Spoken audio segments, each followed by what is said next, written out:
So, picture this. We're standing inside St. Columb's Cathedral in Derry. And this place, it's just steeped in history, captured in all this brilliant light and color. We're about to dive into a really cool story of art, of memory, and maybe even a secret that's been hiding in plain sight all this time. Hear that line, "Once in Royal David City"? Does that ring a bell? For so many of us, it's like an instant trip back to childhood, right? It's one of those hymns that just seems to be part of our shared memory, bringing back all that tradition and nostalgia. Well, right here, inside this very cathedral, that exact hymn is brought to life, in stained glass. This is probably the most famous window in the entire building, and it's this incredible tribute to the woman who wrote those words, the celebrated hymn writer, Cecil Frances Alexander. And the window itself, it tells a story. Each panel illustrates one of her most beloved hymns. You see, Mrs. Alexander was the wife of a former bishop of Derry, but what she's really remembered for are these amazing children's hymns. I mean, they've been sung for generations all over the world. Okay, but here's where things get really interesting. The Alexander window, it's famous. It's a landmark. Everybody knows it. But what if I told you there's another tribute to a friend of children, a much quieter one, just a few steps away, one that most people probably walk right past without even a second glance? If you wander over to the south aisle, you'll find it. A different window, a memorial honoring the very Reverend Hugh Usher Tye. And just like Mrs. Alexander, he was known for his dedication to children. But his story, well, it's not told in song. It's told in silent, beautiful, colorful glass. So that's the big question, right? Who was Dean Tye? Let's dig in and uncover the story of the man behind this sort of forgotten memorial. Well, Hugh Usher Tye, he had a pretty long and distinguished career. He was born way back in 1802, went to Oxford, and climbed the ranks in the church. He even served as Dean of the Chapel Royal in Dublin, which is a big deal.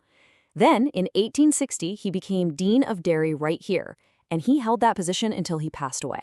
Okay, so that's the man. Now let's get back to the window itself. His memorial, it was designed by a London artist named Charles Alexander Gibbs. And it's not just some static portrait, oh no. It's a whole story, a narrative, told through 4 different images, all about childhood and faith.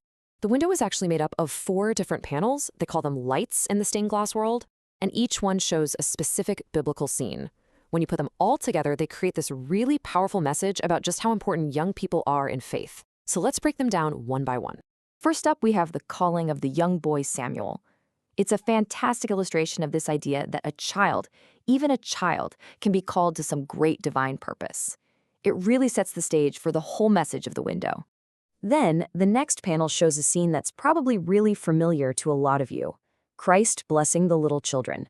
This one really drives home their value, their importance, and you can see why this would be chosen for a memorial to a friend of children. The third panel keeps that same theme going. Here you see Christ taking a child in his arms and basically explaining that if you welcome a child, you're welcoming him. The message couldn't be clearer, right? Caring for kids is a direct reflection of your faith. And finally, the fourth light. This one points to St. Paul's words to Timothy, talking about the value of knowing the scriptures right from infancy. It's the perfect way to wrap up the whole story, you know? It's a celebration of a faith that starts in childhood and can last an entire lifetime. So let's pull back for a second. We have these 2 windows right here in the same cathedral. One is super famous, the other nearly forgotten. So what happens when we actually look at them together, as a pair?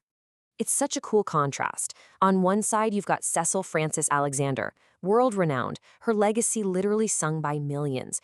And on the other, you have Dean Tye, a respected leader for sure, but his memory is preserved in these quiet, beautiful glass panels. You've got the famous and the overlooked, the sound of song and the beauty of silence. But when you really think about it, they share the exact same legacy. They're both these incredible works of art created to remember people who dedicated their lives to children. It's like they're 2 sides of the very same coin, this powerful reminder of a shared passion and commitment. And that really leaves you with something to think about, doesn't it? It makes you wonder, how many other quiet, powerful stories just like Dean Tye's are out there, preserved in art or old buildings, just waiting for someone to stop for a minute and take a closer look? I mean, what kind of histories might be hiding in plain sight right in your own town?